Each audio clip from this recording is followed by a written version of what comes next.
personagens e fatos da semana.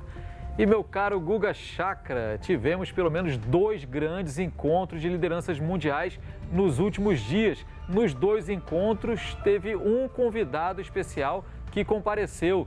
Quem foi? Exato, Lins. Bom, teve no G7 o Zelensky e o mesmo Zelensky também na Liga Árabe. Ele foi até a Arábia Saudita, se encontrou com uma série de ditadores, como o Mohammed bin Salman, da Arábia Saudita, mas a outra estrela da reunião da Liga Árabe era o ditador sanguinário, acusado de crimes contra a humanidade, Bashar al-Assad. Pois é, e depois de 14 anos de ausência, o Brasil foi novamente chamado para ir à cúpula do G7, o clubinho daqueles que já foram um dia os 7 países mais ricos do mundo. Isso mudou, né? Porque a China não está lá, a Índia não está lá, deveria estar, se fosse G7 mesmo. E Lula foi para Hiroshima, no Japão, como um dos convidados do grupo.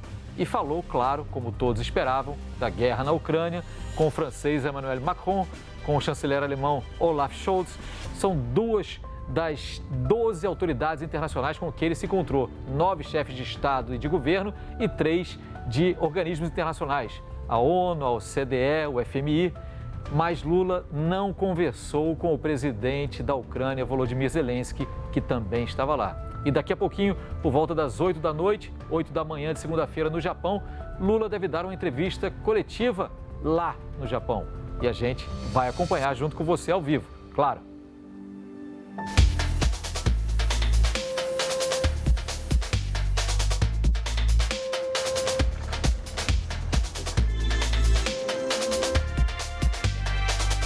C'est aussi l'occasion, et c'est ce qui a conduit à la venue du président Zelensky, de discuter, d'échanger, de convaincre des partenaires justement de ce format élargi du G7, le Brésil qui aura la présidence du G20 l'année prochaine.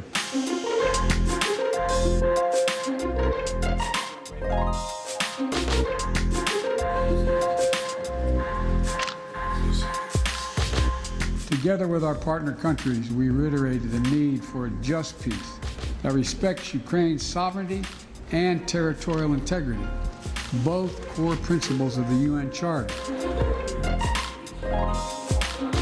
Are you disappointed that you couldn't get time with Lula? Я думаю, це його розчарувало.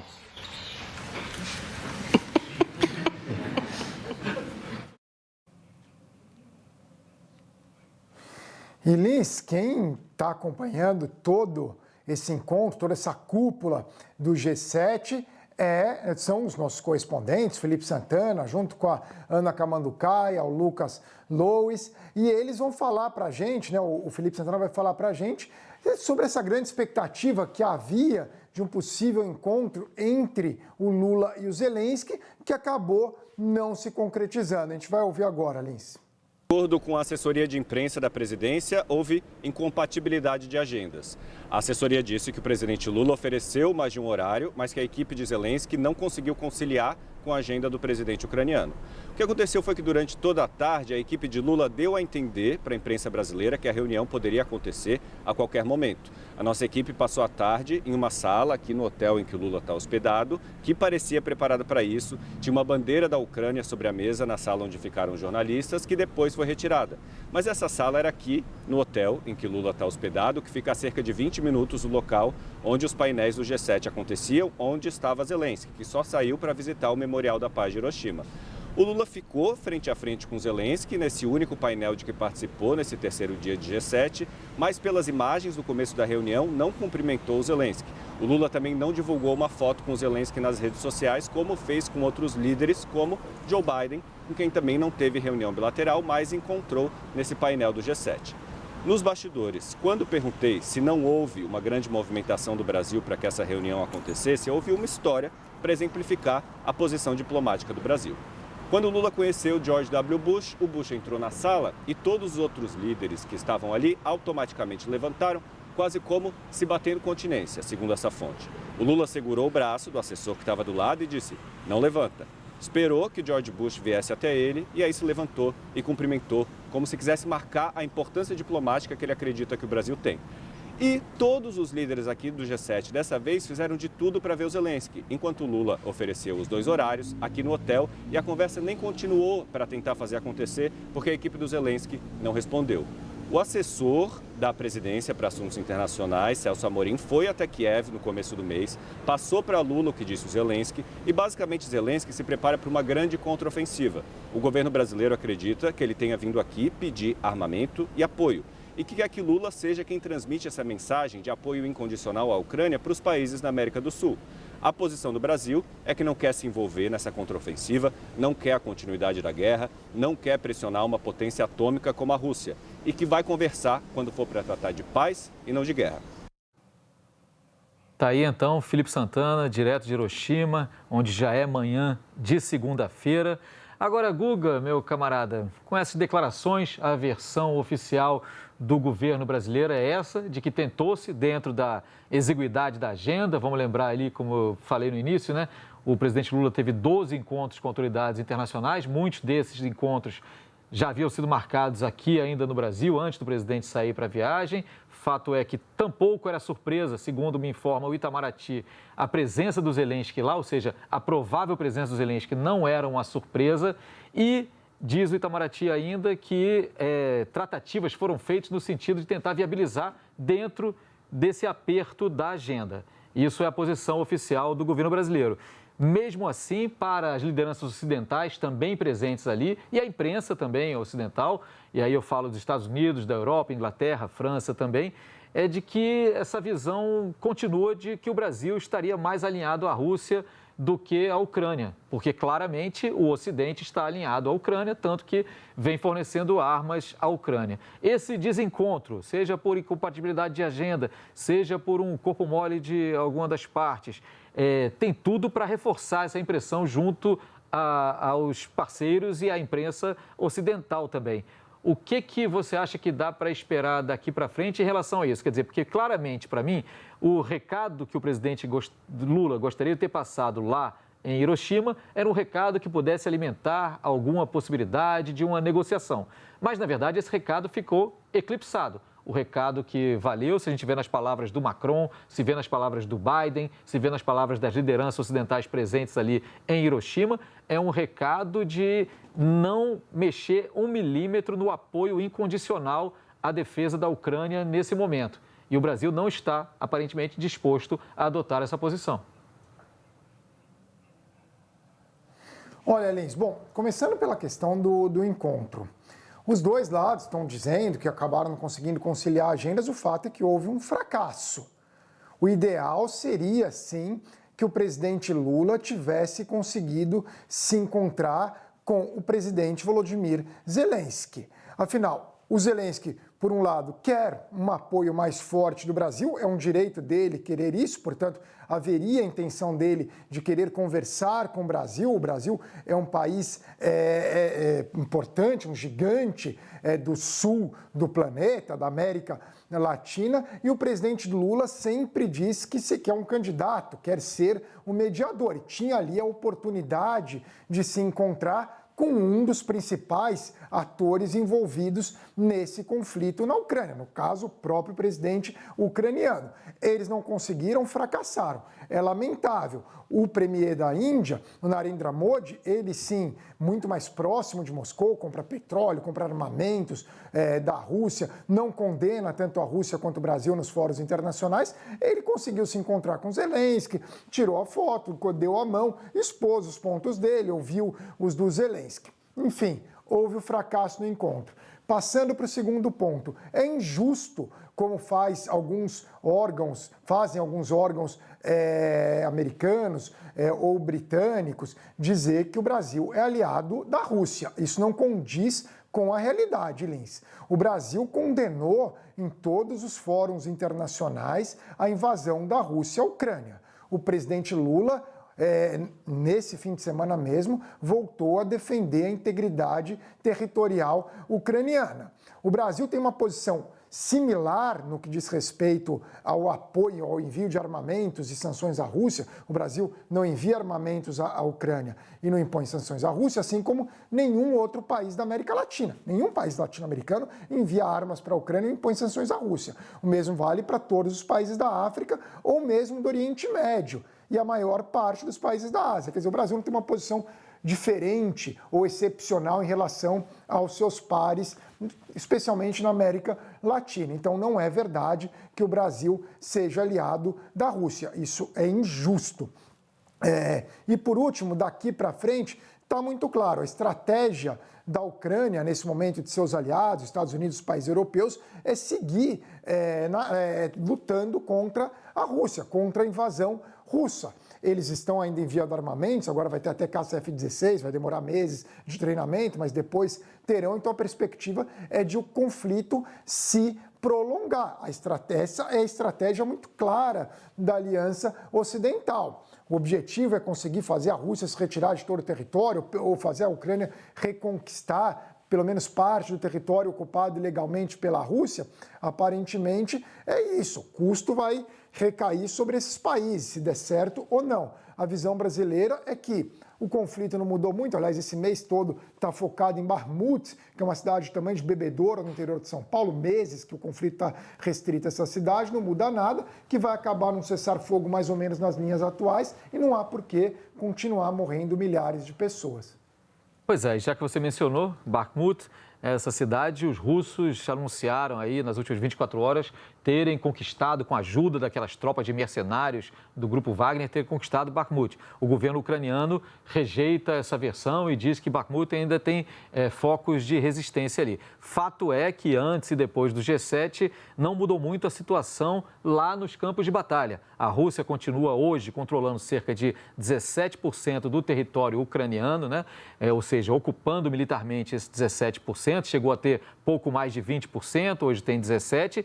E mantém ali alguma pressão militar com todas as dificuldades. A Ucrânia, por sua vez, segue recebendo ajuda militar do Ocidente. Os Estados Unidos anunciaram, através do presidente Biden, mais um pacote de ajuda de pouco menos de 250 milhões de dólares nesse momento, como tem feito regularmente nos últimos tempos.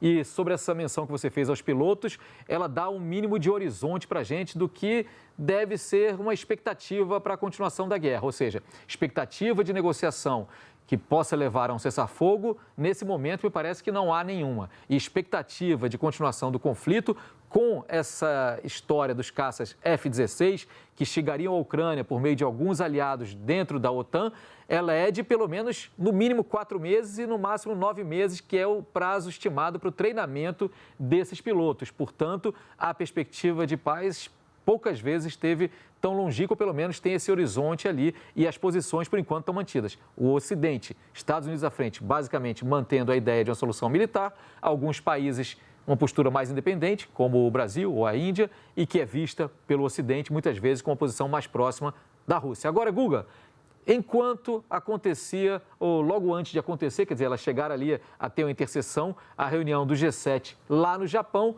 também era realizada a alguns milhares de quilômetros dali, uma outra cúpula importante na Arábia Saudita.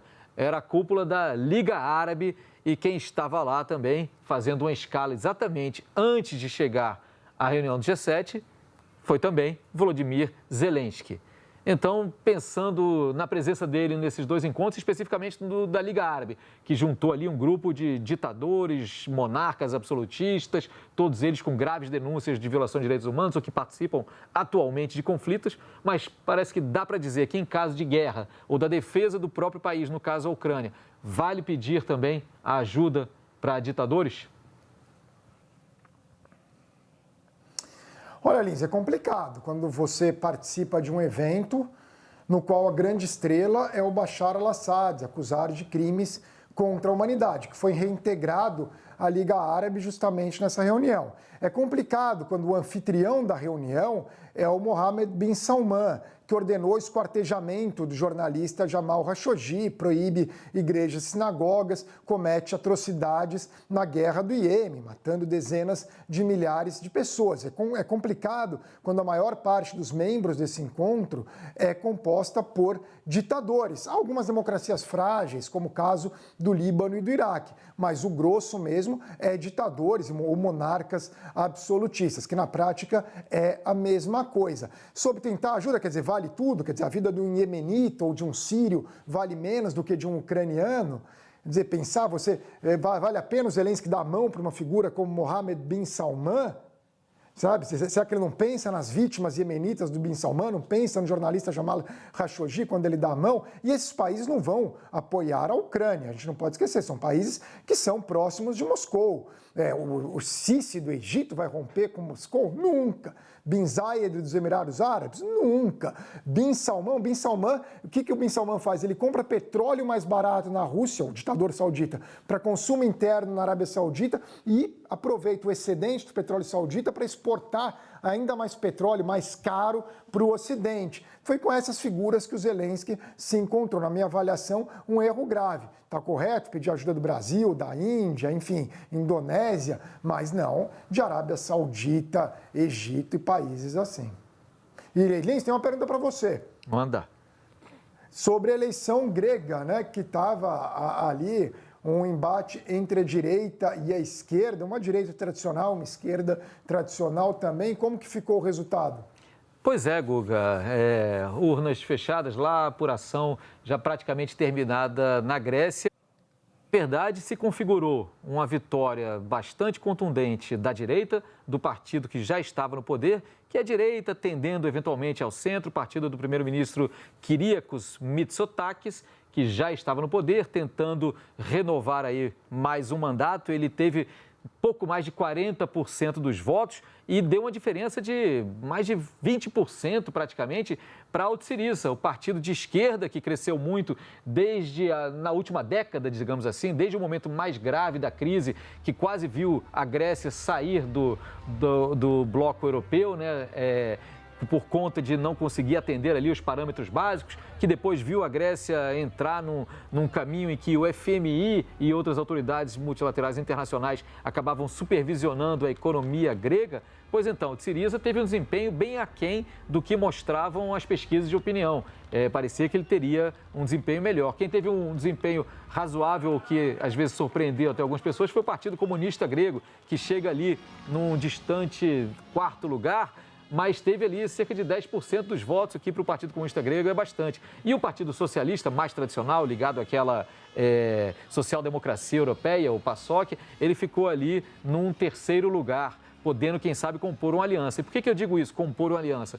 Porque conseguindo pouco mais de 40% dos votos, o Partido Nova Democracia, esse partido de direita, vence com ampla margem. Mas isso não é suficiente para garantir a formação de um novo governo. Teria que ter conseguido para isso 46% dos votos pelo sistema de votação proporcional bastante complicado da Grécia. Ele precisaria conseguir 46% dos votos. Não conseguiu. Vai ter alguns dias ali o Mitsotakis para tentar formar um novo governo, uma aliança que lhe garanta maioria suficiente para formar um novo governo, mas nenhum analista aposta que isso seja possível. Então, o cenário mais provável na Grécia, que ainda tem problemas econômicos, que depois de ter saído de um desemprego de 30%, ainda briga contra taxas ali por volta de 11%, que mal se desfez aí desses vínculos mais fortes com o FMI, que consegue caminhar pelas próprias pernas, mas essa Grécia parece que vai ter que voltar às urnas em julho para uma outra eleição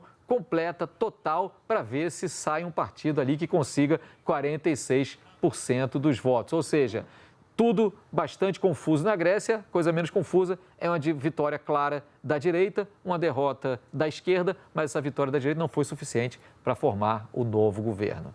Agora, seguindo em frente aqui, pela primeira vez na história de um país aqui mais próximo, o Equador, o presidente, no caso Guilherme Lasso, usou um mecanismo que é previsto na Constituição para dissolver o Congresso.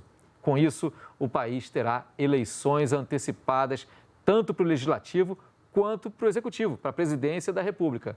Essa manobra, conhecida como morte cruzada, por incrível que pareça para muitos analistas, não chegou a mergulhar o Equador num caos. Muitos imaginavam que isso aconteceria. Claro que o país já vinha com problemas econômicos e políticos sérios. Mesmo assim, deu superpoderes ao presidente Guillermo Lasso, que por 6 meses vai governar por decreto e, além disso, mudou a paisagem da capital Quito, que se transformou nos últimos dias numa cidade militarizada.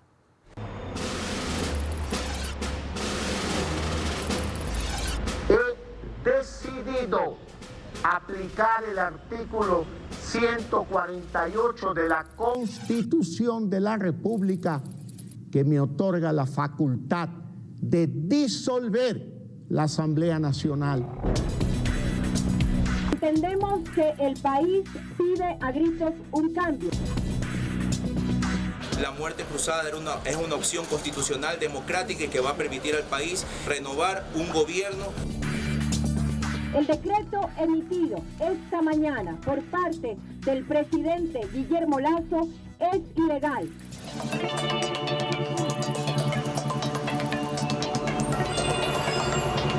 O sea, no hay seguridad. Este país se ha vuelto un país de nadie porque no hay una cabeza que gobierne de verdad para nosotros, el pueblo ecuatoriano.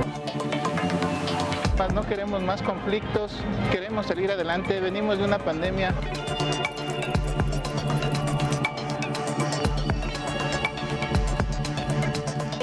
Debía haberla tomado desde un inicio. En el Ecuador nos han gobernado solo delincuentes. Ni el cura de la parroquia es honrado.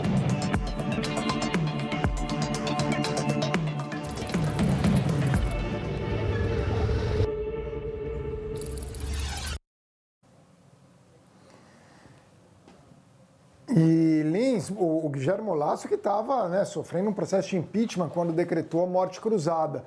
E a gente já vai chamar o Ariel Palacios, viu, Lins?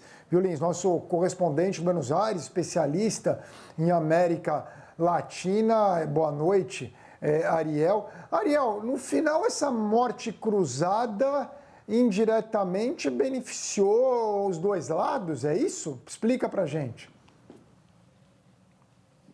Pois é, Guga. Lins, tudo bom?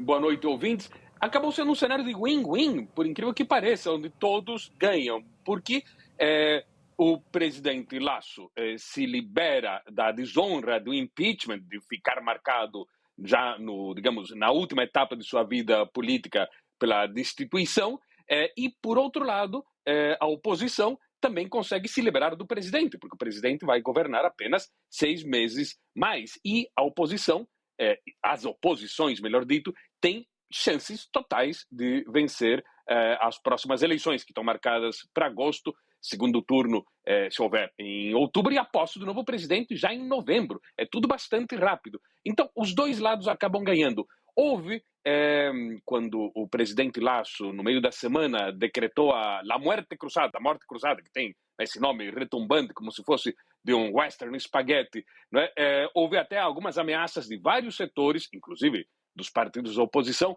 de ir protestar nas ruas, e acabou não acontecendo nada, porque fizeram as contas e a contabilidade política, no fim das contas, dava dividendos bons para todos os lados. Então acabou acontecendo isso. Nesses próximos dias vão começar a se definir quais serão essas candidaturas, né? Mas é interessante ver, Guga, que o Equador é um país que viveu quase toda a sua história no meio da instabilidade. Houve um período de estabilidade do governo de Rafael Correa durante 10 anos, 2005 a 2015, mas antes e depois foi pura instabilidade.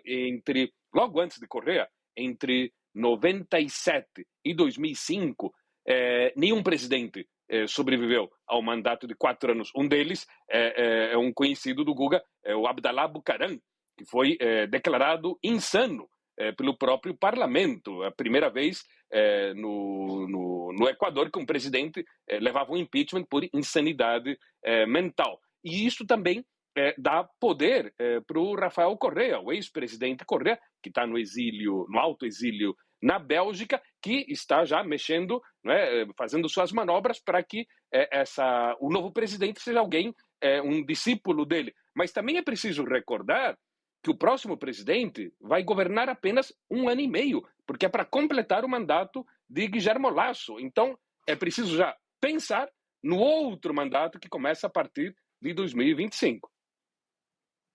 Ariel, muito bom sempre falar contigo e tentar entender um pouco o que acontece aqui na nossa vizinhança. O Guga mencionou ali essa medida que é constitucional, mas que nunca havia sido utilizada no Equador, foi utilizada agora pelo Guillermo Lasso, enquanto ele era alvo de um processo de impeachment que tinha a ver com o contrato renovado com uma transportadora de petróleo americana, que tinha muitas dúvidas sobre ele. Como é que fica essa acusação? Quer dizer, joga tudo para baixo do tapete? O Lasso, de fato, se livrou de qualquer possibilidade de ser levado à justiça e ter que prestar contas das dúvidas que pairam sobre esse contrato? Ou não? Ou isso continua? Porque é um fator ali, sem dúvida nenhuma, que aquece, digamos, um pouquinho o cenário político equatoriano, né? Exato. Teoricamente, Lins, bom, agora já nesses próximos meses, como não há parlamento, ele não poderá ser alvo do impeachment. E como depois ele não será mais presidente, mesmo que ele fosse candidato, as chances dele ser eleito seriam nulas. Ele tem 85% de desaprovação. Então ali ele já seria um civil normal que passaria todo esse processo seria levado pela justiça normal. Justiça, aliás, na qual também o ex-presidente Rafael Correa, como disse, está na Bélgica, também há uma ordem de prisão contra ele. Então, talvez, como costumam ser as coisas na América do Sul, talvez haja acordos políticos para que os tribunais acabem esquecendo, sutilmente ou engavetando ou enrolando os processos de ambos presidentes. Tudo é possível. Perfeito, Ariel. Agora, ainda aproveitando a tua valiosa presença aqui, acho que vale a pena te dar um bom sobrevoo, por assim dizer, na situação política da América Latina ou de boa parte dela. Tem um mapa aqui onde dá para ver que alguns países estão numa situação bastante explosiva. Eu não estou falando nada de Brasil, não, onde o cenário político está bastante confuso, mas estou falando dos vizinhos, que é um pouco mais o foco, né? Quase todos têm um ponto em comum.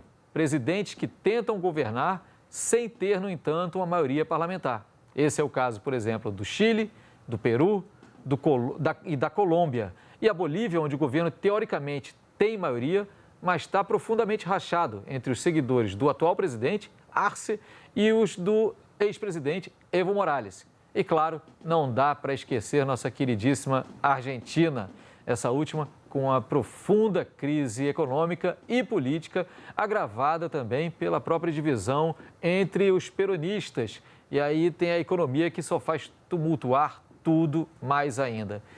Meu caro Ariel, o que você destaca dessa situação geral no nosso ambiente bastante tempestuoso, conturbado e tumultuado aqui em volta? Vamos ver. Cada caso tem as suas nuances, um pouquinho diferente. Chile é um país hiperpresidencialista, mas quando o Gabriel Boric foi eleito presidente, no primeiro turno já havia sido eleito um parlamento basicamente opositor, né? Então ele já está e perdeu o plebiscito para a nova Constituição. Agora está sendo feita uma nova Constituição com constituintes da extrema-direita e da direita. Então, politicamente, ele está muito enfraquecido. No caso da Colômbia, o presidente Petro foi eleito sem maioria, mas ele conseguiu fazer uma costura de um acordo impressionante para ter maioria com partidos de direita e de centro-direita. Petro, que é de esquerda. Só que essa costura se desmontou agora desde o início do ano passado. Ele conseguiu aprovar algumas reformas, mas agora essa coalizão desmoronou. Então agora ele vai enfrentar problemas. Você citou o caso da Bolívia. Bolívia, onde o movimento ao socialismo, fundado por Evo Morales, que colocou como presidente o presidente Arce, Luiz Arce, que era um discípulo de Evo Morales, havia sido seu ministro da economia, o cérebro da expansão econômica boliviana das últimas 2 décadas. Agora há uma briga enorme, porque Arce quer ser reeleito e Evo Morales quer voltar ao poder.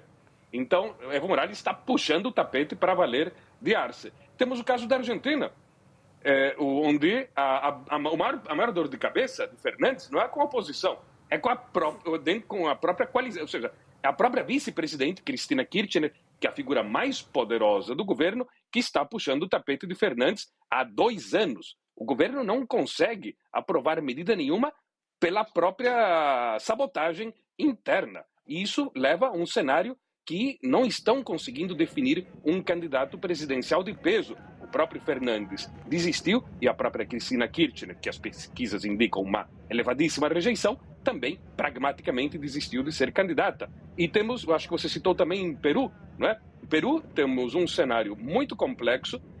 O ano retrasado havia sido eleito o presidente Pedro Castillo, de início com uma microminoria no parlamento, foi destituído no ano passado ao tentar dar um alto golpe de Estado, assumiu sua vice, que tem menos parlamentares a seu favor do que o próprio Pedro Castillo, que tinha uma minoria microscópica, tinha. Então, um cenário muito complexo, com protestos populares que agora amainaram, mas um cenário no qual, em algum momento, eles teriam que antecipar as eleições, porque a própria presidente, Dina Boluarte, não está conseguindo governar.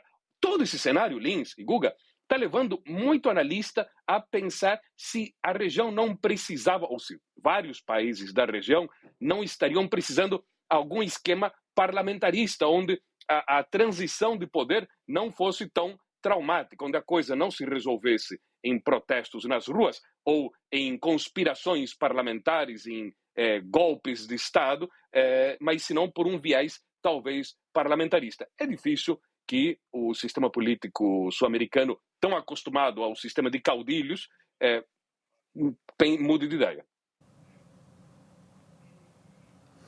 E Ariel, indo da América do Sul para a Central, a gente sempre fala muito da Nicarágua, mas El Salvador e Guatemala estão caminhando ali para autocracias, né? Exatamente. El Salvador, onde temos o caso do autoritário, um totalitário boutique, digamos assim, né? Nayib Bukele, que é outra estética da extrema-direita, outro perfil, é o populista, mas não é o populista que faz comícios, é o populista que age pelas redes sociais, termos slim fit, não é? Apoiado na polícia, não nos militares, não é? No discurso de mão dura, de repressão total à criminalidade, prendendo muitas pessoas que às vezes não tem nada a ver com a criminalidade, e com aquele viés monetário diferente. Nesse caso, Bukele apoiando no Bitcoin. Guatemala, a mesma coisa, e até Honduras, com uma presidente de esquerda, está copiando esse esquema de repressão policial de El Salvador. Então, temos que ficar de olho, porque Nayib Bukele, ali na América Central, está começando a ser imitado em vários governos. Eu diria até que Bolsonaro, como uma espécie assim de modelo da extrema-direita latino-americana, já ficou ultrapassado, digamos, está decadente, está fracassado, e muitos estão olhando ali para esse novo modelo, novo entre aspas, que seria o de Nayib Bukele. Então temos que ficar de olho ali nesse caso salvadorenho, Guga. Nós ficaremos de olho, sem dúvida alguma, e contamos sempre com a sua ajuda. Ariel Palacios, muitas graças aqui. Seguimos aqui com o Globo News Internacional, porque um grande nome do mundo das artes plásticas perdeu uma batalha judicial na Suprema Corte dos Estados Unidos, uma batalha que envolve direitos autorais. Isso pode ter repercussões. Vale mostrar aqui na nossa galeria virtual quem são os personagens dessa trama que o Guga Chakra vai explicar para a gente daqui a pouco. Do lado esquerdo, a fotógrafa Lynn Goldsmith, conhecida por seus retratos de grandes celebridades da música, das telas. Do outro lado, um dos maiores ícones da cultura pop mundial, o multiartista já falecido, claro, Andy Warhol. No centro dessa disputa, o retrato de um dos maiores nomes da música, o mega instrumentista Prince. Agora, Guga, como eu prometi, explica pra gente a trama judicial que envolve esses três grandes personagens. Olha, foi uma disputa que chegou à Suprema Corte, Marcelo, sobre o uso desse trabalho do Andy Warhol numa revista sem a devida autorização da fotógrafa, que era o trabalho original. Daí o Andy Warhol fez o trabalho em cima da foto dela, acabou sendo publicado numa revista, mas ela não havia autorizado. E esse tema chegou à Suprema Corte, a Suprema Corte ficou ao lado da fotógrafa. É interessante notar que eles não votaram, a Suprema Corte não votou e linhas ideológicas. Houve progressistas e conservadores que se posicionaram ao lado da fotógrafa. E isso pode gerar uma repercussão muito grande em trabalhos de arte a partir de agora, porque é muito comum, muitas vezes, pegar uma foto e a partir da foto você fazer um trabalho artístico. Basicamente, o Andy Warhol fez muito disso. Como fica a partir de agora? Você, em teoria, vai precisar da autorização do fotógrafo sempre, né? O fotógrafo vai ter que autorizar. Então, há uma mudança que pode ter um impacto muito grande no mundo das artes, Lins. É tudo que envolve direito autoral, uso de imagem, a imagem original, a imagem trabalhada e como isso é disseminado depois pelas redes, me parece que vai dar muito pano para manga e muita discussão também na justiça. Agora, foi informado agora há pouco que a nossa produção preparou aqui alguma surpresa para a gente que tem a ver com inteligência artificial, imagem. Vamos dar uma olhada na nossa telinha. Olha só, poderíamos ser aqui obra de Andy Warhol, meu caro Guga Chakra. Ele, que já morreu há 36 anos, jamais teria pensado em colocar essa dupla e fazer essa dupla virar arte pop, mas o nosso editor-chefe Roldão, Alexandre Roldão, pensou nisso e junto com o pessoal da arte fez essa maravilha aí. Diga lá, Guga, vai pedir direitos autorais? Não, essa foto minha aí é horrorosa, Lins. É uma foto aí, sair aí de um jeito que eu não gosto dessa foto. Eu estou há meses aí para trocar essa foto aí, eu não gostei dela, não. Não, então, mas acho que essa foto colorida você tá todo agora... bacana, descolado aí na foto. Com essa cor aí, acho que ficou melhor. Deu uma amenizada aí na sisudez, talvez, da sua foto, né, Guga? Acho que funcionou. Beleza, vamos seguir em frente, que ninguém merece ficar vendo também tanto tempo essa obra de arte duvidosa aqui, por mais bem-humorada que seja. Agradeço a nossa produção, claro. Agora, assunto sério de novo. A maior editora do mundo, a americana Penguin Random House, entrou na justiça contra uma cidadezinha na Flórida. O motivo? A censura de livros em bibliotecas escolares no condado de Escambia. Os livros banidos incluem alguns títulos bem conhecidos dos brasileiros. Por exemplo, O Caçador de Pipas, que é um best-seller mundial do afegão Khaled Hosseini, O Olho Mais Azul, da escritora premiadíssima Toni Morrison, escritora americana, primeira mulher negra a ganhar o Nobel de Literatura, e ainda As Vantagens de Ser Invisível, um livro que virou filme com a atriz Emma Watson. Essa obra aborda as questões de bullying e também ligadas ao universo LGBTQIA+. Guga, parece uma briga aí de Davi contra Golias, mas na prática quem vem ganhando a batalha contra os livros, contra a cultura, contra o debate, o diálogo em vários lugares dos Estados Unidos são exatamente os grupos pró-censura, que se apoiam em argumentos morais e religiosos muito esquisitos. E esses grupos encontram ultimamente eco na classe política, nesse caso, claro, no Partido Republicano e na Flórida mais ainda, né, Guga? Exato, Lins. Muito interessante, muitas vezes a direita acusa a esquerda de cancelamento, o que ocorre de fato, mas nesse caso é a direita, a extrema-direita americana cancelando livros e autores, a vencedora do Nobel de Literatura. É deplorável essa censura que tem ocorrido em muitos estados americanos.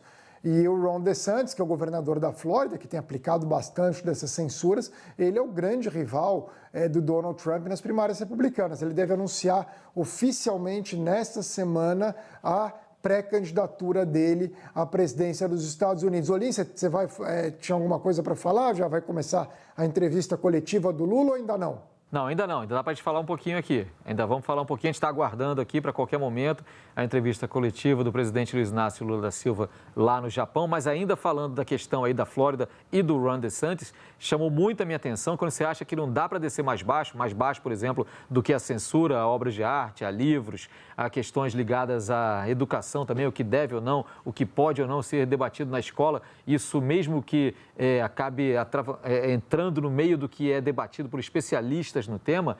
Eu vi que a Flórida vai adotar agora no meio do ano, a partir de julho, uma legislação que permite a médicos e profissionais de saúde recusarem atendimento a pacientes com base moral e religiosa. Na prática, isso significa que se um médico não quiser atender um paciente homossexual ou um paciente de uma religião que não seja dele, ele vai poder fazer. Então é bom a gente ficar de olho no que está acontecendo. Vamos direto, Globo News Internacional, conexão Japão, porque o presidente Luiz Inácio Lula da Silva está chegando para a entrevista coletiva. Ah, está chegando, mas não chegou ainda. Mil perdões. Então temos aí já o cenário montado, os jornalistas ali. Eu acho, Guga, e queria saber a tua opinião também, que um dos temas que vai voltar nessa coletiva, sem dúvida nenhuma, é o não encontro, quer dizer, é um não tema, a não reunião Lula-Zelensky, os motivos, o aperto na agenda, houve uma falha do lado da programação brasileira, houve alguma resistência do lado ucraniano, ficou um clima, como fica a relação com os nossos parceiros, enfim, esse tema não tem como ficar de fora dessa coletiva, sem dúvida alguma, né, Guga? Com certeza vai ser o foco da coletiva. Aliás, Lins, o presidente Lula, quando foi reeleito, muito se falava que ele podia se tornar uma grande liderança em questões ambientais, ele foi até a COP e ele tinha tudo e ainda tem tudo para ser a grande figura global na defesa do meio ambiente. Mas ele, ao tentar se envolver no conflito ucraniano, querendo se candidatar, se colocar como mediador, ele atraiu. Agora ele vai falar, está chegando ali, Lins, o presidente Lula, a gente vai acompanhar. Vamos acompanhar. Eu acho que como o senhor vai fazer a fala inicial, o senhor não precisa. Depois que o senhor terminar a fala inicial, abrir para as perguntas, aí eu coloco esse aparelho no senhor. Pode ser assim? Pode. Cadê o Sérgio está na cabine ali. Algumas orientações aí do fotógrafo oficial da presidência, né? O presidente vai fazer uma fala de abertura inicial. Na sequência, a gente abre para as perguntas. Tá bom? E todas precisam ser feitas no microfone por conta da questão da produção. Isso aí não precisa pôr agora, não. Hein? Isso aí a gente põe depois no senhor. Deixa aí. Deixa aí. Você vai colocar o copo. Tá bom. Tá. Bem, primeiro, eu queria começar a entrevista fazendo um gesto de solidariedade a um jogador brasileiro, jovem, negro, que joga no Real Madrid, que ontem, num jogo no estádio do Valência, ele foi fortemente atacado, sendo chamado de macaco.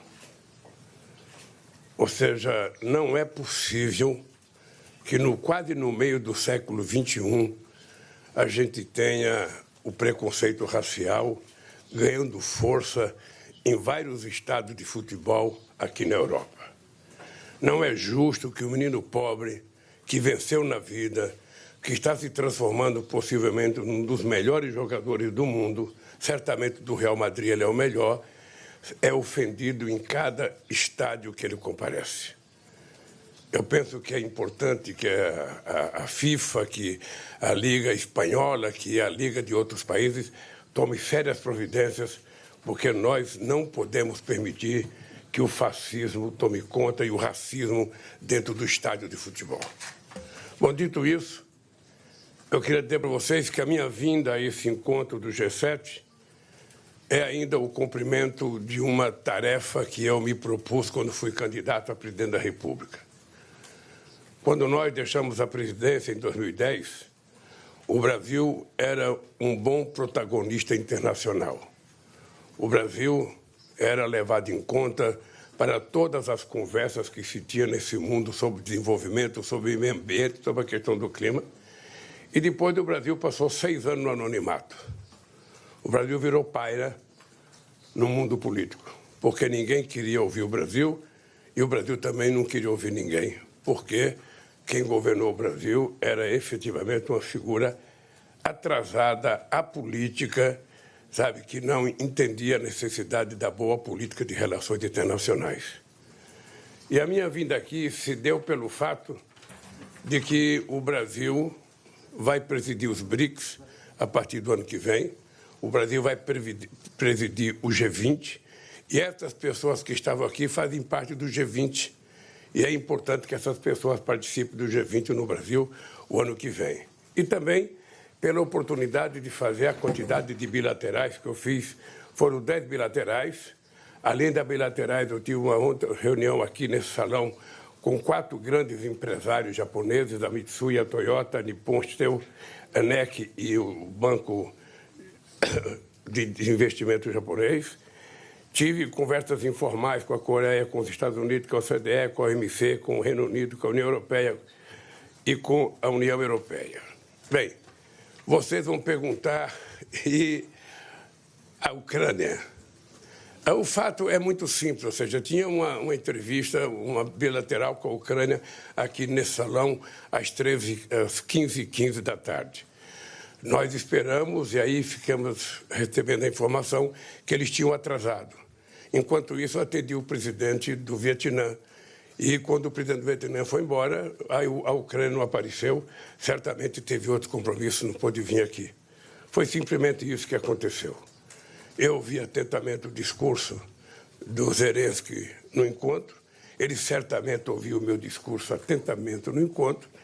E eu continuo com a mesma posição que eu estava antes. Eu estou tentando, com outros países, com a Índia, com a China, com a Indonésia e outros países, construir, sabe, um bloco para tentar construir uma política de paz no mundo. O mundo não está precisando de guerra, o mundo está precisando de paz, de tranquilidade, para que o mundo volte a crescer e distribuir riqueza para o povo pobre que passa fome nesse mundo. Dito isso, eu quero dizer para vocês que o Brasil está de volta para fazer o jogo internacional e para ajudar o mundo a cumprir as metas estabelecidas para combater o efeito estufa no mundo. O Brasil vai assumir o seu compromisso de desmatamento zero na Amazônia até 2030. O Brasil está fazendo uma transição energética muito profunda.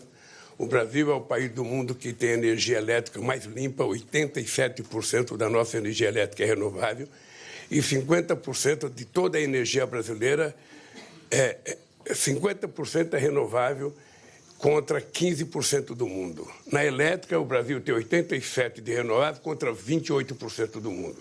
Então, o Brasil tem autoridade moral e política para discutir a questão do clima com todos os países do mundo. Nós não queremos transformar a Amazônia num santuário da humanidade.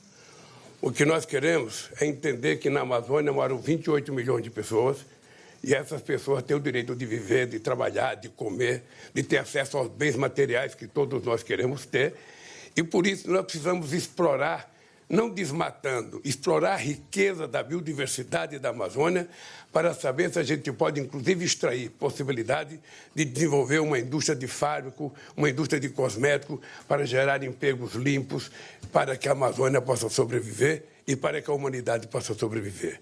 Nós vamos ter em agosto uma reunião com 8 países amazônicos, todos os países da América do Sul, que fazem parte da Amazônia, Equador, Bolívia, Peru, Venezuela, Colômbia, mais as Guiana e o Suriname, inclusive a França, se quiser, a França tem um pedacinho, sabe, da Amazônia, porque a França tem a Guiana Francesa, que tem uma parte considerável do território da Amazônia.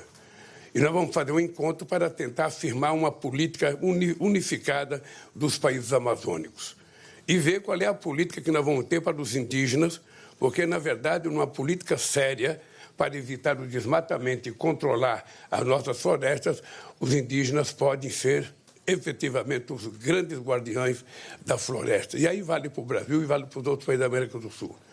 Também vamos encontrar e discutir com a Indonésia sobre a questão da floresta da Indonésia, da floresta do Congo, para que a gente possa, enquanto mundo que ainda tem floresta, oferecer para o mundo uma possibilidade de tratar seriamente a manutenção dessas florestas, desde que o mundo rico cumpra com os compromissos que tem afirmados na COP15 em Copenhague, no encontro de Paris, ou seja, todas as COPs as pessoas falam que vão doar 100 bilhões de dólares ao ano para que os países em desenvolvimento possam preservar a natureza.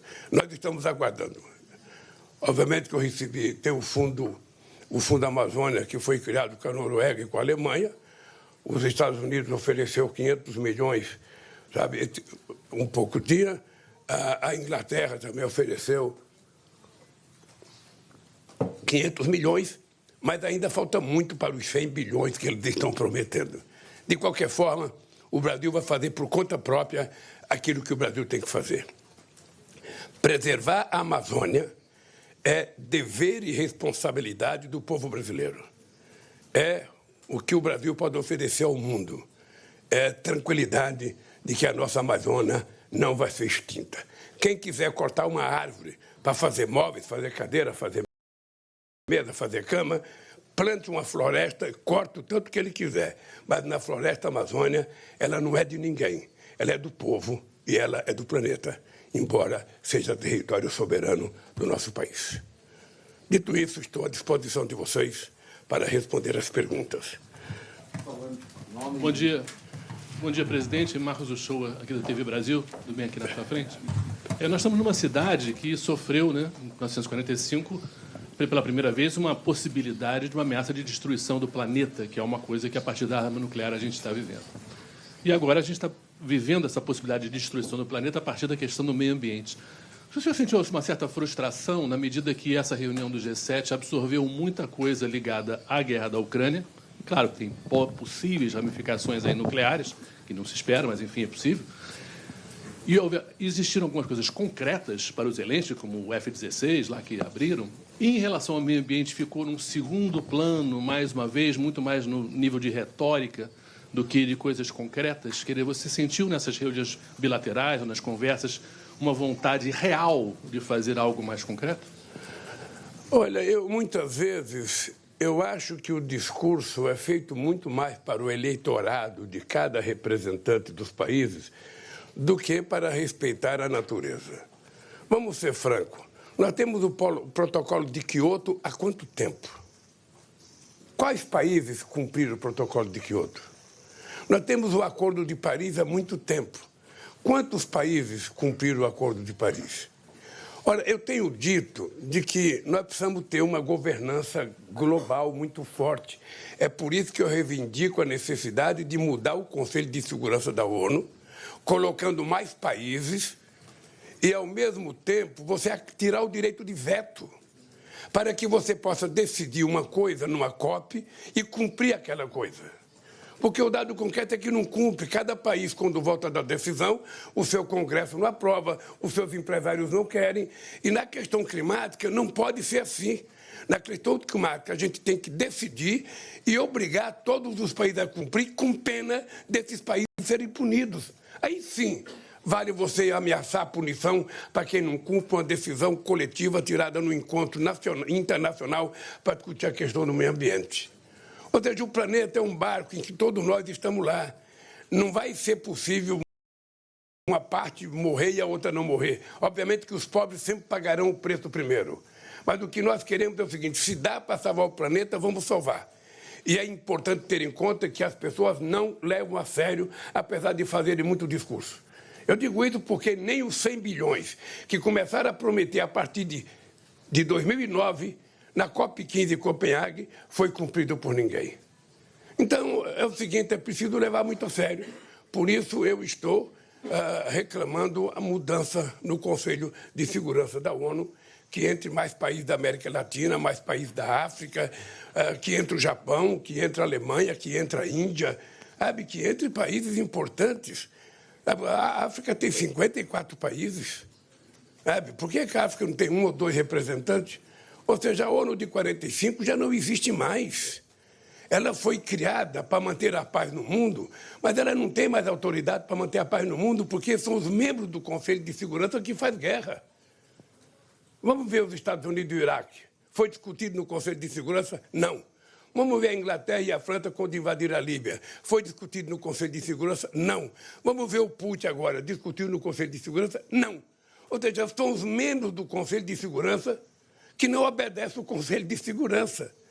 Então, é preciso mudar, dar mais representatividade, mais legitimidade para que o Conselho possa ter a força que precisa ter para manter a paz no mundo. Se o Conselho funcionasse como deveria funcionar, possivelmente não tivesse acontecido a guerra da Ucrânia com a Rússia.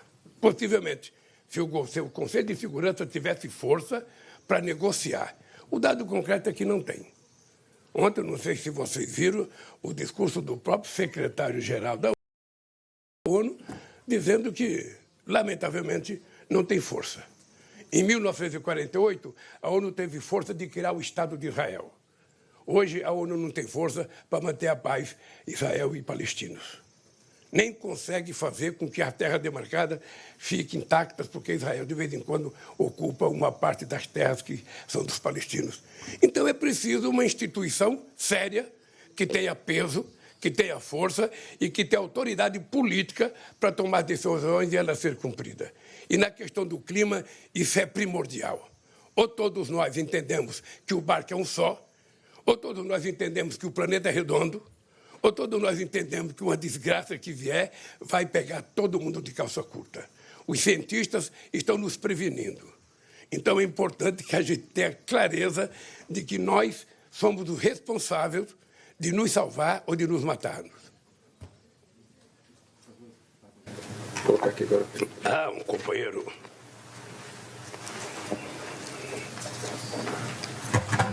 Presidente, está me ouvindo? Aqui é Sérgio, seu intérprete. Estou te ouvindo, Sérgio. Ok, ótimo.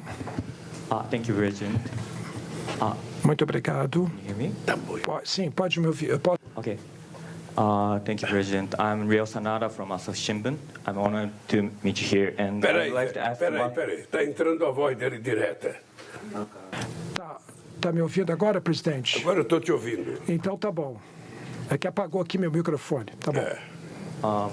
I'd like to ask about Eu gostaria de perguntar sobre a relação entre a Ucrânia e a Rússia. E o senhor mencionou agora que o senhor não pôde encontrar com o presidente Zelensky. O senhor gostaria de se encontrar com o presidente Zelensky se houver alguma chance no futuro? Olha, faz 15 dias que eu mandei o meu ex-ministro das Relações Exteriores e a Ucrânia falar com Zelensky. O que eu sinto é que nem o Putin nem o Zelensky estão falando em paz nesse momento. Me parece que os dois acreditam que, sabe, alguém vai ganhar e não precisa discutir a paz. Eu estou convencido que se não houver uma discussão sobre a paz, essa guerra pode ser muito longa. E eu acho que é importante a gente evitar que continue morrendo gente. E somente a paz é que vai fazer isso. O que eu estou pedindo é que os países que ainda não se envolveram com a guerra, e eu citei a China, citei a Índia, citei a Indonésia, citei o Brasil, que são os maiores países, sabe, que estão tentando construir a possibilidade de construir paz. Mas paz só é possível se os dois quiserem. Eu acho que na hora que for necessário encontrar com Zelensky e depois encontrar com o Putin, eu não tenho problema nenhum de viajar à Ucrânia e viajar à Rússia. Mas, por enquanto, pelo que eu ouvi do meu representante, sabe, não é possível nesse instante. Então, primeiro, nós temos que ver quando é que um dos dois vai querer discutir a paz. Ontem vocês viram o discurso do presidente Biden, sabe, que não fala em paz, ou seja, ele fala e a Rússia tem que abandonar, sabe. Para isso, eu não sei se ela vai abandonar. Eu acho que é preciso, então, ter gente que possa construir uma saída para que se encontre a paz. Todos nós condenamos a ocupação territorial, sabe, da Ucrânia. Não tem ninguém que não condene. Achamos que os russos não deveriam ter o direito de fazer isso. A Ucrânia está certa em defender o seu território, mas isso vai até quando? Então é preciso que tenha pessoas com disposição de conversar. Eu conversei com o Xi Jinping, eu conversei com a Índia ontem, eu conversei com a Indonésia ontem. Então há um grupo de países do Sul que querem negar, que querem encontrar paz, que o Norte não está conseguindo fazer. Então tem uma parte que quer a guerra e tem uma parte que quer a paz. Eu espero que a parte que quer a paz saia vencedor disso.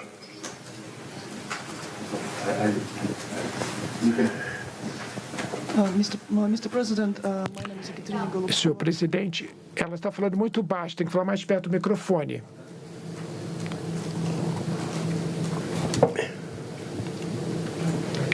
You hear me now? Yeah, não estou ouvindo, está muito baixo o microfone. O tradutor não está te ouvindo. Agora sim, agora está com o microfone agora.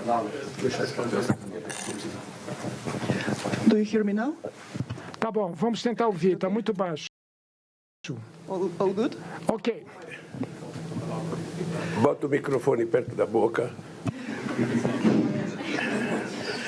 Okay, so my name is Ekaterina. Meu nome é Ekaterina Goma, eu trabalho para Reuters. Okay, perfect. Thank you. Sim, estou vendo, obrigado. Thank you for your speech. Muito obrigado pelo seu discurso e todas as explicações que o senhor deu aqui sobre suas reuniões e seu plano de paz. Eu queria seguir com a ideia de plano de paz. O senhor disse que talvez, falou com muitos líderes aqui, como é que seu plano de paz está avançando, presidente? Depois dos seus encontros aqui com os líderes mundiais, o senhor está vendo alguma data possível quando o seu grupo de paz para a guerra, qual é a principal vantagem da sua proposta de paz comparado com outras propostas, como a da China, por exemplo? Qual é a diferença da sua proposta com a do presidente chinês?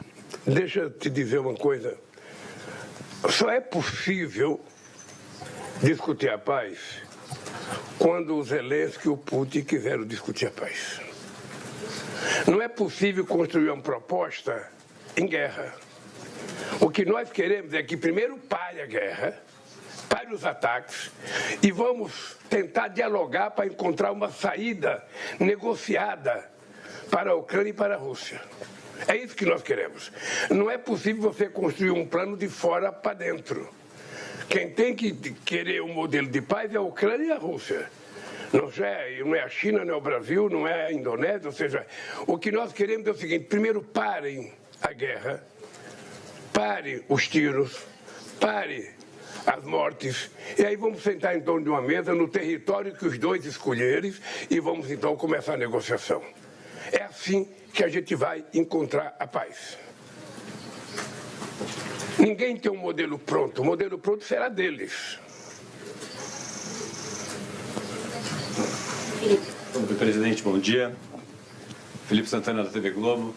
Presidente, da mesma forma como quando um não quer, dois não brigam, quando dois querem, dois se encontram, né? Quando o Zelensky chegou, Narendra Modi foi lá encontrá-lo. O senhor encontrou o Zelensky lá no painel que participou e postou, inclusive, nas redes sociais, foto com o Biden, com quem o senhor também não tinha feito uma bilateral. O senhor está falando que o Zelensky talvez não queira paz nesse momento, então foi por esse motivo que não houve um esforço maior do Brasil de encontrar o Zelensky? Não sei. Deixa eu lhe falar. Os meus diplomatas estão aqui. Eles marcaram uma agenda com o Zelensky às 15h15. Às 15h15 nós recebemos um recado de que o Zelensky estava atrasado. E eu atendi o presidente do Vietnã. Demorou quase uma hora o atendimento do presidente do Vietnã. E nesse aspecto o Zelensky não veio. É isso que aconteceu.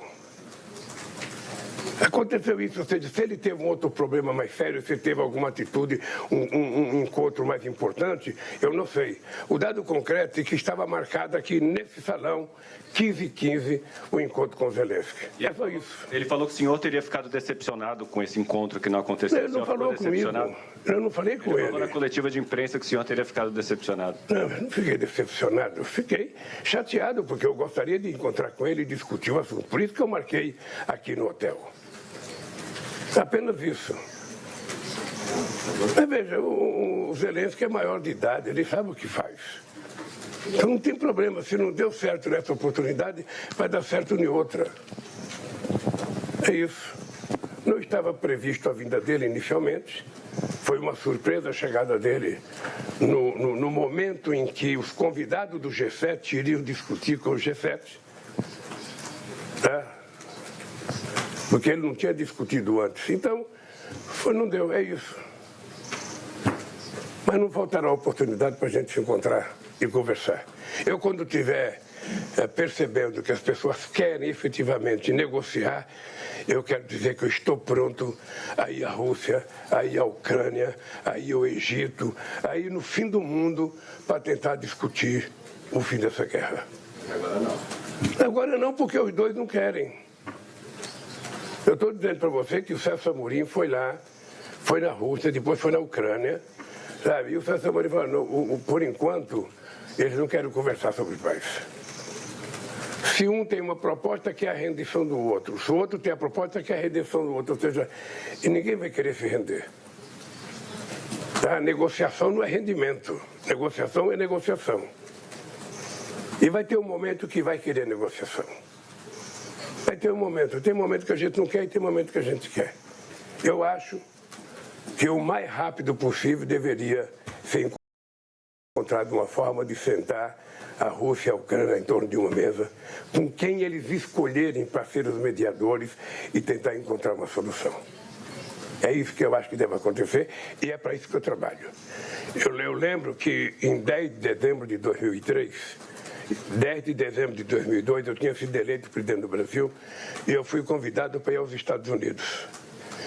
E o meu amigo Bush estava alucinado para encontrar as pessoas que tinham atacado as duas torres. E mais alucinado ainda para invadir o Iraque. E convidou o Brasil para participar da guerra. Dizendo, inclusive, que se o Brasil participasse da guerra, depois o Brasil iria participar da reconstrução. Eu disse ao Putin, olha, o Iraque fica a 14 mil quilômetros de distância do meu país. Eu não conheço Saddam Hussein. Por que eu vou fazer guerra com ele? A minha guerra é contra a fome no meu país. E outra vez eu quero te dizer, a minha guerra é contra a fome no país, porque depois que a gente acabou com a fome, sabe, em 2012, a fome voltou e nós temos 33 milhões de pessoas passando fome nesse momento no Brasil. Num país que é o terceiro produtor de alimento, o principal produtor de proteína animal do planeta Terra, ter 33 milhões com fome. Essa é a minha guerra. Fazer com que o povo brasileiro tenha emprego, fazer com que o brasileiro tenha salário e fazer com que ele tome café, almoce e jante todo dia. Essa é a minha grande guerra e essa guerra eu vou vencer outra vez. Bom dia, presidente. Renata Varandas, da Record. Presidente, eu queria saber se, com essa vinda do senhor, o Zelensky não estava previsto, de fato, para vir. Isso acabou deixando o senhor numa saia justa, porque, de fato, a gente não estava esperando. E o G7 é todo pró-Ucrânia. E outra coisa, já que o Zelensky não veio, ele ficou pedindo para o senhor abriu um espaço na agenda. Isso agora, sem esse contato, sem esse encontro, não reduz a possibilidade do senhor ser o mediador desse conflito? Primeiro, eu não uso saia justa. Há muitos anos que eu não uso saia justa. A segunda coisa, veja, é que eu não estou brigando para ser mediador. Eu não estou brigando para ser mediador. Mediador tem que ser alguém que os dois lados concordem. Quando eu criei o grupo de amigos em janeiro de 2003, para tentar restabelecer o processo democrático da Venezuela, eu propus deliberadamente os Estados Unidos e a Espanha. Os Estados Unidos porque era tido pela Venezuela o país que tinha, sabe, sequestrado Chávez. E a Espanha porque foi o primeiro país a apoiar o presidente da Federação das Indústrias que ocupou o lugar do Chávez. Quando eu coloquei os dois, as pessoas se assustaram. Eu lembro que o Fidel Castro disse para mim que Lula, você está entregando a Venezuela a imperialismo. Eu falei, não, Fidel, eu coloquei Estados Unidos e Espanha porque tem que ter alguém para conversar com a oposição do Chávez. Nós não estamos criando um grupo de amigos do Chávez, é um grupo de amigos da Venezuela. É diferente. A questão da paz na Ucrânia, os dois países têm presidente. Eles precisam querer conversar sobre paz. Quando você fala de paz, um fala, eu só converso se o outro se render. Aí ninguém vai se render. Qual é o meu medo? O meu medo é que a gente está caminhando para a possibilidade, sabe, de que possa ter uma guerra mais feroz, com arma mais poderosa. Nós estamos aqui em Hiroshima. Ninguém jamais imaginou que os Estados Unidos iriam soltar uma bomba atômica aqui em Hiroshima. E soltou, sem pedir para ninguém.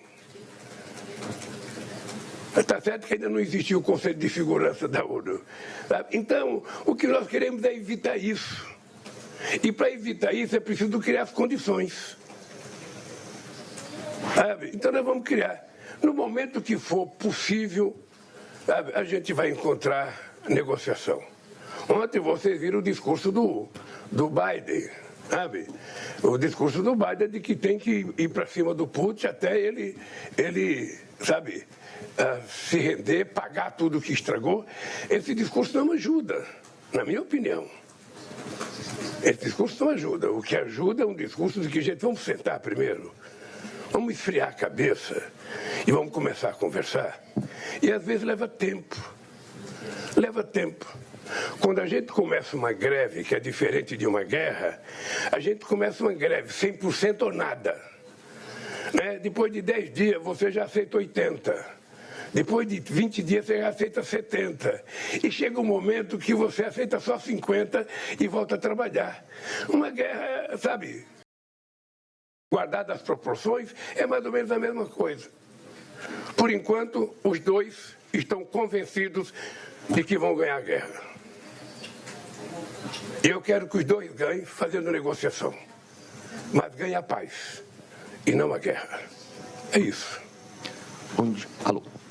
Bom dia, presidente. Aqui, Eduardo Geyer, da Agência Estado e do Estadão. Presidente, o senhor registrou até que teve encontros bilaterais informais, inclusive com o presidente dos Estados Unidos, Joe Biden. Esse encontro com o Biden, até o senhor colocou uma foto na sua rede social, deu um abraço e tudo. Minha primeira pergunta é se o senhor chegou a cumprimentar, ter algum contato mais próximo com o Zelensky, e se o senhor eventualmente fez isso, por que não registrou nas redes sociais? O senhor acha que seria, se fizesse isso, perderia o discurso da neutralidade que o Brasil tenta adotar? Obrigado, presidente. Deixa eu lhe falar, não sei se você sabe como é que funciona a entrada lá. Lá, depois que fecha a porta, não entra intérprete, só entra os presidentes. E o ministro das Relações Exteriores. Ou seja, eu estava rascunhando um papel, algumas ideias do meu discurso, que eu acrescentei coisas de improviso no meu discurso. Eu estava anotando. Eu não vi nem a chegada do Zelensky. Tá? Depois eu vi o Zelensky, deram a palavra para ele, ele falou. E depois de mais 2 falas, me deram a palavra. Eu falei. Quando terminou, eu já tinha uma agenda. E já estava atrasada, porque ainda não tinha almoçado e já era 15 para as 2. Eu tive que vir para cá. Foi isso que aconteceu. Sabe, na hora que tiver a oportunidade de encontrar com o Zelensky, nós nos encontraremos e conversaremos. A mesma coisa vale para o Putin. Se tiver a oportunidade de me encontrar com ele, me encontrarei e conversarei. Porque quem quer a paz precisa conversar com todos. É isso.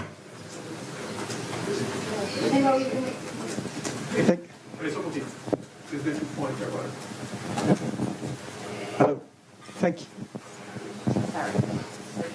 Hello, President. Thank you for coming to Japan. Presidente, muito obrigado por ter vindo aqui ao Japão. Deixa eu fazer ao senhor uma pergunta. Uma é sobre a China. Que tipo de relação econômica que o Brasil quer ter com a China?